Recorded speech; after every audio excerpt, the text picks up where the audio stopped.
On the 11th of January 1911, Kaiser Wilhelm II of Germany formally established the Kaiser Wilhelm Gesellschaft.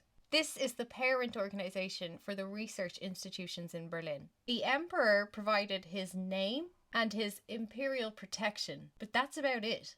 This institution was not actually paid for by the German state. It was funded privately by industrialists. This was new for Germany. Before 1911, all German science was done in state-funded institutions under the Humboldt model. The Humboldt model had been introduced in 1810 by the education reformer Wilhelm von Humboldt. This is still the template for modern research universities. Before Humboldt, European universities operated a teaching-only method, and they only taught specific trades. Humboldt replaced that trade school model with 4 core ideas. He didn't agree with passive teaching.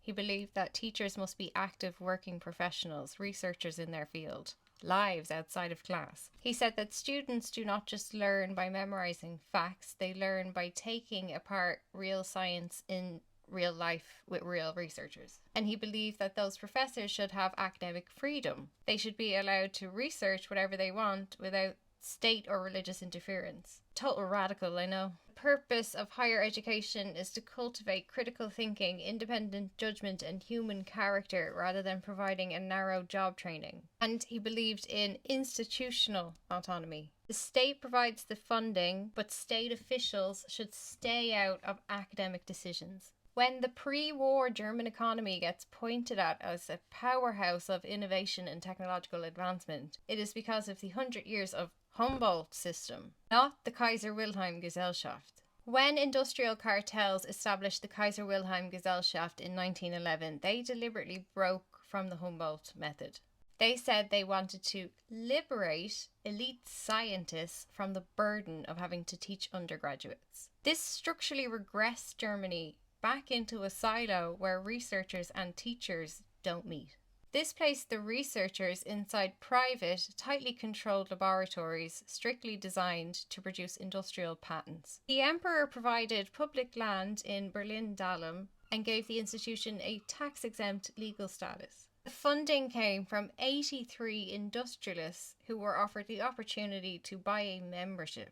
Standard membership had an entrance fee of 20,000 gold marks plus 1,000 gold marks per year, while life membership was a single upfront payment of 40,000 gold marks. For context, in 1911, an average German factory worker earned about 1,000 marks a year. So buying a single seat on the board at the Kaiser Wilhelm Gesellschaft would cost an average worker 40 years' wages. That paywall kept the public, the parliament, and the trade unions out. The people who bought themselves a seat on the board at the KWG were the ones who decided what research institutes got built, which directors were appointed, and how the research budgets were then allocated. That membership gave them direct control over the outputs. It gave them exclusive first access to the research, to proprietary formulas, to the patent rights that would have been generated in these laboratories. But it also gave them total insulation from public oversight. Because it was structured as an eingetragener Verein, a private registered association, it was governed solely by its financial members. That structure meant no politician, no trade unionist, no public university official could have a say in how the cartel ran its research city.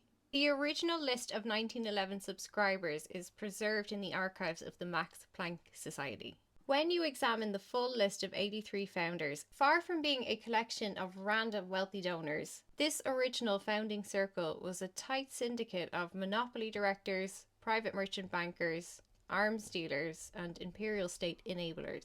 4 men drove the creation of this research apparatus, and none of them were scientists. Karl Duisberg was the managing director of Bayer AG. By 1904, he had already merged Bayer, BASF, and AGFA into a chemical cartel. According to his own biography, Duisberg ran into a structural problem. State universities were too slow. University professors spent so much time teaching undergrads, and their budgets were so tightly controlled by Parliament. So he published a lot of papers and lobbied a lot of state ministers, arguing that Germany needed its own dedicated full-time research laboratories with 0 students and 0 public oversight. He wanted laboratories that operated like industrial processing plants, designed solely to turn raw materials and coal tar into commercial patents. Leopold Koppel was the owner of Bankhaus Koppel & Co. He was the majority shareholder in Aura Gesellschaft. His firm processed monazite sand to extract rare earth minerals like thorium and uranium. Koppel put up a $1 million Goldmark endowment to construct a physical chemistry institute with one condition. His chosen chemist, Fritz Haber,